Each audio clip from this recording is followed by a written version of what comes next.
சாய்ராம் உணவே மருந்து. வாங்க இன்றைக்கி பொட்டுக்கடலை வச்சு நம்ம லட்டு செய்யலாம். 10 நிமிஷத்தில் செஞ்சிடலாம். ஒரு சுட்டி கடலை எடுத்துக்கோங்க, வறுகடலை. அது மிக்சி ஜாரில் போட்டு நல்லா பொடி பண்ணிக்கிங்க. அதே அளவு அரைவாசி போட்டால் போதும் சர்க்கரை.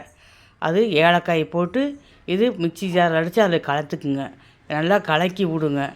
கலங்கினால 50 நெய் 50 தேங்காய் நெய் ஊற்றிக்கிங்க. முந்திரி பருப்பு வறுத்து அது சூடாக அந்த இதுலேயே ஊற்றுனீங்கன்னா மாவு ஓரளவுக்கு வெந்துடும். நல்லா கரண்டி விட்டு கலக்குங்க. ஆறுனோம்னால கையில் நல்லா பிசைஞ்சு விடுங்க. நல்லா நெய்யை தொட்டு நீங்கள் உருண்டை இறுகமாக பிடிச்சிங்கன்னா கொஞ்சம் நல்லா ஊர்ஸில் வந்துடும். இது கொஞ்சம் நேரத்தில் ஈரமாகி நல்லா கெட்டியாகிக்கு, உதிராது. குழந்தைங்க விரும்பி சாப்பிடுவாங்க. செஞ்சு கொடுங்க, உடம்புக்கு ஆரோக்கியம். 3 பொருள் தாங்க. செஞ்சு பாருங்கள். செஞ்சு பார்த்துட்டு எங்களுக்கு கமெண்ட்ஸ் சொல்லுங்கள். சப்ஸ்கிரைப் பண்ணி